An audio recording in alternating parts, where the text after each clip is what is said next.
네, 6월 25일 북한 뉴스 브리핑 시작하겠습니다. 먼저 저희가 이렇게 살 수 있게 나라를 지켜주신 순국 선열군과 이 한국전쟁 참전 용사님들께 깊은 감사드립니다. 감사합니다. 네, 한국전쟁 당시 국군 포로분들에 대한 진상규명법이 발의가 준비되고 있습니다. 북한이 부동산 거래에 대한 처벌 규정을 신설한 것으로 확인됐습니다. 북한 외무상 리성권이 미국과 대화 시도 가능성을 일축했습니다. 네, 첫 번째 소식입니다. 조태용 국회의원이 한국전쟁 국군포로분들에 대한 체계적인 진상규명 및 조사 의무 등을 명시한 국군포로 진상규명법을 대표 발의했습니다. 예, 국방부 자료를 보면 1994년부터 2010년까지입니다. 탈북하셔가지고 한국으로 돌아오신 우리 국군포로분들이 모두 80분 정도 되시는데요. 2011년 김정일이 죽은 해죠. 김정은이 출범하고 나서는 국군포로분들의 나이도 이제 많아지셨고, 네. 북한이 워낙 내부에서 감시를 좀 심하게 하면서 그 이후에는 오신 분들이 없습니다. 그래서 지금은 NGO 분들께서는 많아야 한 100분 정도 살아계시는 거 아닐까 이렇게 네. 이제 추정만 하고 있는데요. 대략 현황을 좀 말씀을 드리면, 옛날로 다시 돌아가면 북한군 총사령부가 1951년 6월입니다. 한 이맘때쯤 되는 거네요. 네. 이제 개전한 지, 북한군이 우리를 이제 침략한 지 1년이 조금 이제 넘는 시점에서 우리가 국군 유엔군 포로를 한 10만 8천 명 정도 붙잡았다. 당시에는 그런 발표를 공식적으로 했어요. 네. 그런데 이제 종전선언 전까지 네. 돌아오신 귀한 포로가 한 13,000분 정도밖에 안 되기 때문에 네네. 북한이 말하는 우리가 포로 잡은 사람은 10만이 넘는다. 실제 우리 대한민국으로 돌아오신 분은 13,000여 분. 그래서 이 차이가 네네. 일단 상당히 크죠. 네. 다시 통계 하나 말씀드리면 1953년 8월 15일입니다. 이제 종전선언이 끝나서 네네. 휴전이 들어갔는데, 북한군 총사령부 그리고 중국 지원군 사령부가 동시에 밝힌 내용, 그러니까 37개월 동안 자기들의 전과를 이제 과시하겠답시고 이제 밝힌 내용이에요. 네네.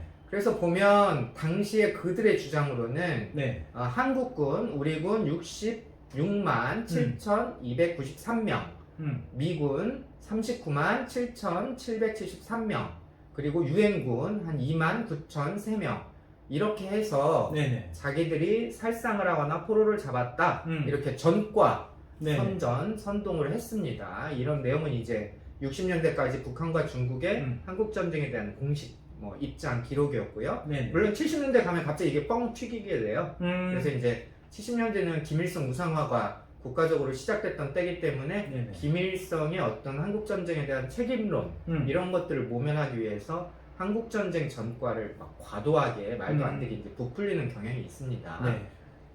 자, 다시 돌아와서 국민의힘 조태용 의원이네요. 네. 대표 발의한 법안을 보면 아직 발의 단계예요. 네네. 여당이 반대하면 또 쓰레기통으로 그냥 가는 거죠. 아이고.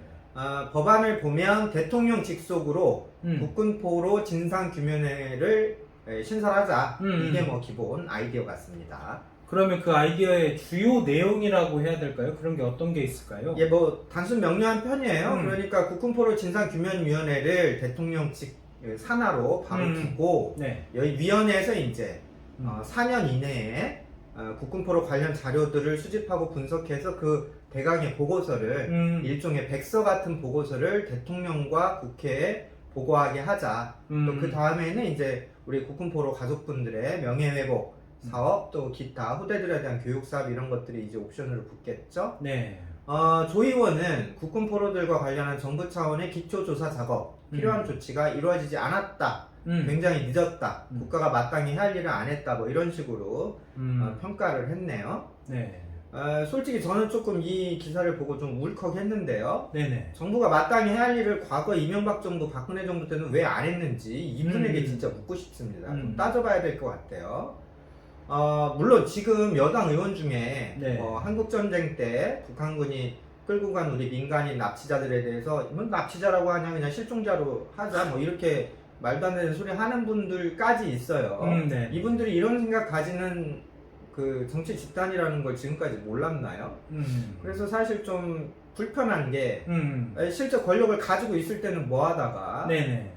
이제 와서 이런 얘기 하나 이런 생각을 떨칠 수가 없습니다. 북한 인권법도 마찬가지죠. 네네. 이명박 박근혜 정부 9년 동안 뭐 하다가 그 박근혜 정부 탄핵 국면에서 이제 어거지로 만들어가지고 네. 뭐 이제 와서 정부 바뀌고 나서는 법을 지키네 안 지키네 네. 뭐 그렇죠. 이런 말을 하기 이전에 먼저 좀 생각해야 될 게 많다는 겁니다. 사실은 국군포로 납북자, 북한 인권 이런 인권 이슈가 보수 정당에서는 마치 깍두기 같은 그러니까 자기들이 정권 잡으면 바쁘다는 이유로 쳐다도 안 보고 그렇죠. 이제 상대방이 정권 잡으면 뭐 일을 한 해 만에 그제서야 이제 따지고 드는 뭐 어차피 그런 일을 안 하시는 분들이라는 걸 우리 모두가 알고 있잖아요. 네네.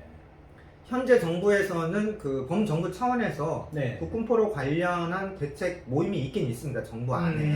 네. 문재인 정부 들어서 회의가 딱 한 번 열렸다고 그래요. 한 번이요. 예. 네. 뭐 최근에 뭐 그 타임지 이런 뉴스 보니까 김정은이 굉장히 솔직한 사람이다 이렇게 평가도 하셨다는데 예, 국군포로 정도는 돌아오게 해줘야 되는 거 아니냐 그렇게 솔직한 사람 앞에서 왜 그런 말은 안 하셨는지 궁금합니다. 네, 두 번째 소식입니다. 북한이 부동산 불법 거래에 대한 처벌 규정을 신설한 것으로 확인됐습니다. 23일 데일리 NK가 보도했어요. 예, 데일리 NK가 2020년에 개정된 북한 행정처벌법을 입수했네요. 사진도 이렇게 네네. 나왔습니다. 이런 문서를 어떻게 이렇게 잘 입수하는지 대단해요. 네. 이 법률 85조에 부동산 비법 처분 행위 이 조항이 이제 추가가 됐다는 거예요. 네. 조문을 보면 이렇습니다. 부동산을 비법적으로 처분한 자에게는 경고, 엄중경고, 처벌 또는 3개월 이하의 무보수 노동처벌, 노동교양처벌을 준다. 기네요. 네네. 정상이 무거운 경우에는 3개월 이상의 무보수 노동처벌, 또 노동교양처벌 또는 강직, 해임, 철직 처벌을 준다. 이렇게 명시되어 있는 게 확인됩니다. 네네. 무보수 노동이라는 게 그냥 뭐 돈 안 주고 강제 노동 시키는 건데, 그렇죠. 뭐 또 굳이 노동 그 교양 처벌 이게 네. 있잖아요. 노동 교양 처벌이 이제 집에 못 가게 하고 붙잡아놓는 거예요. 아, 네. 한 달이면 한 달, 두 달이면 두 달. 네. 예, 그렇게 강제 노동 시키는 거고. 조항을 보니까 이제 정상이 무거운 경우에는 더 뭐 처벌 강도를 높인다 이러는데 정상이 무거운 경우가 어떤 것이냐 이 조항에는 이렇게 나왔네요. 네. 북한 돈 10만 원 이상의 부동산 이권을 불법으로 넘겨주는 행위. 북한 돈 10만 원이 이제 지금 네. 종합시장에 가면 한 쌀 20kg, 25kg 정도. 우리 이제 마트 가면 우리 여러분들 쌀 사 드시잖아요. 그렇죠. 네, 그 정도 한 푸대 이제 살 수 있는 정도 돈인데 네. 생각보다 되게 금액이 작잖아요. 네네, 그렇죠. 뭐 이렇게 그 정상이 무거운 경우에 금액이 작냐, 가액이 작냐 이렇게 생각하실 수 있는데 가액이 이렇게 작다는 건 그만큼 이 법이 아주 낮은 수준의 행동까지 엄격하게 처벌하겠다라고 하는 네네. 법 집행의 의지가 담겨 있는 것도 있고요. 네네. 또 하나는 이것도 보셔야 돼요. 이제 이런 벌금이나 이런 과금 체계가 네네. 북한 당국의 입장에서는 국정가격으로 해야 되거든요. 아, 네. 이걸 시장 가격으로 용인해버리면 자기들 스스로 웃기기 때문에 이런 걸 국정 가격으로 이제 표기를 하다 보니까 네. 10만 원? 부동산 값이 10만 원이라는 게 쌀 한 푸대 가격이라는 게 아무리 뭐 국가 소유를 하더라도 너무 좀 난센스 아니겠습니까? 그런 배경도 있다 이렇게 기사를 읽으시면 되겠습니다.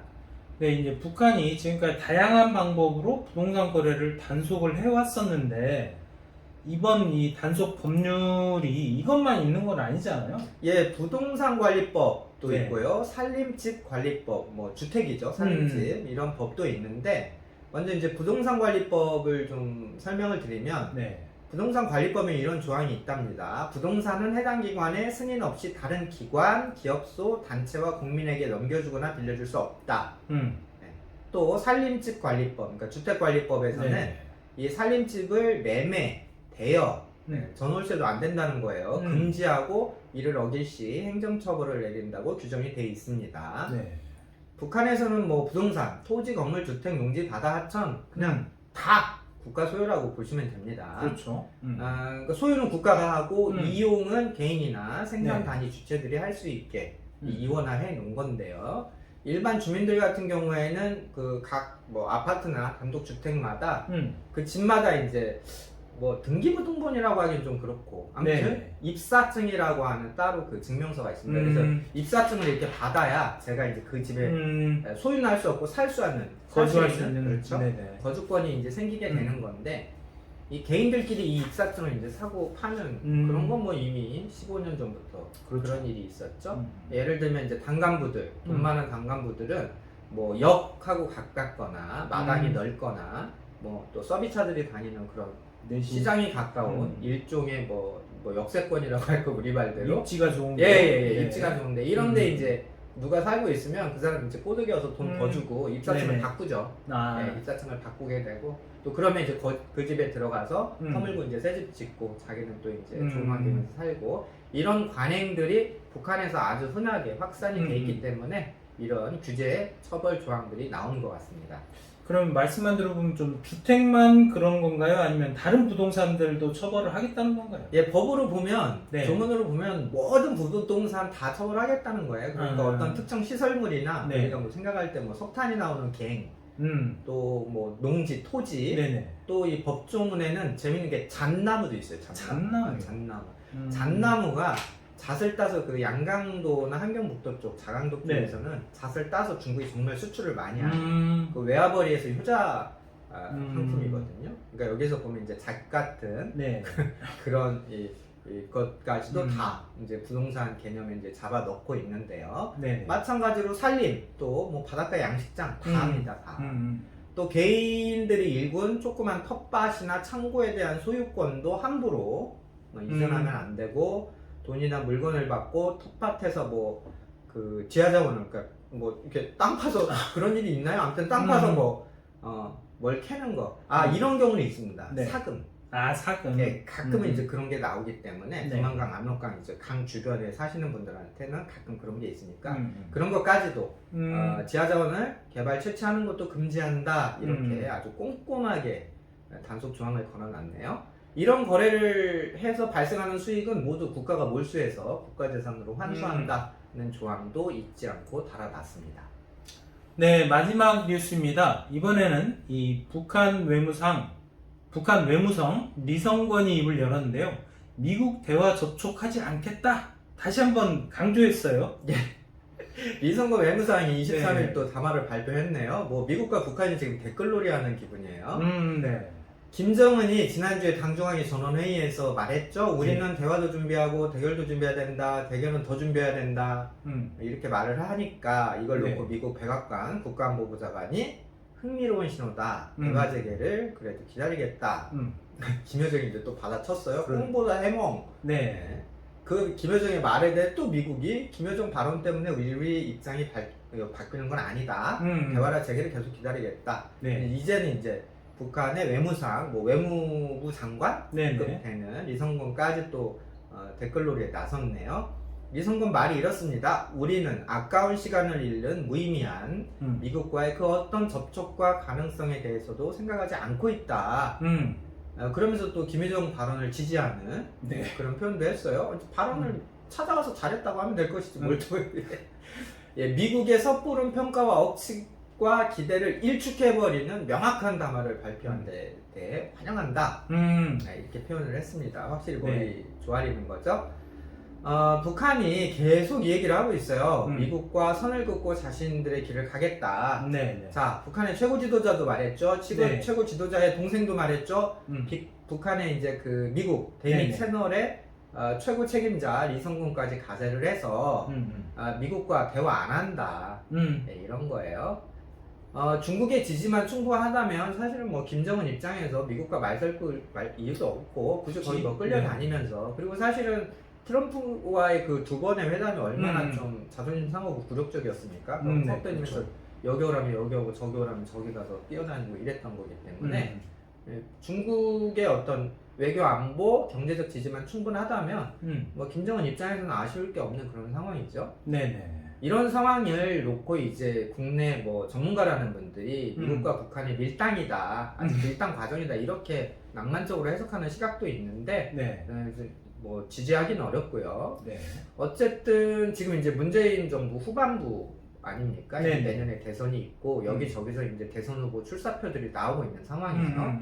현재 국내 정치 상황은 부동산 민심 아주 안 좋고요. 네. 공정성, 이 정부가 내세웠던 공정성 이미지는 뭐 많이 그죠. 희화화되고 있는 상황입니다. 네. 어쨌든 남북 관계를 좀 활용해서 음. 국내 정치 국면 전환을 꾀하는 거 이런 일이 쉽지 않아 보여요. 음. 사실 노무현 대통령도 집권 4년 차에는 남은 1년 동안 국내 정치 위해서 남북 관계 활용하는 일 없다고 했지만 결국은 평양에 뿅 가셨죠. 그렇죠. 임기 말에 평양을 갔다 왔습니다. 음. 근데 문 대통령 입장에서 지금 이마저도 쉽지가 않아요. 그렇죠. 북한이 뭐 음. 코로나 상황도 있고 여러 가지 상황도 있는 데다가 저렇게 대놓고 미국과 대화 안 하겠다. 더 문제는 우리에 대해서는 아예 눈길도 주지 않고 예. 악플보다 더 무서운 무플. 네, 이 무플이죠. 상황이 네. 지금 상반기 내내 계속 이어지고 있네요.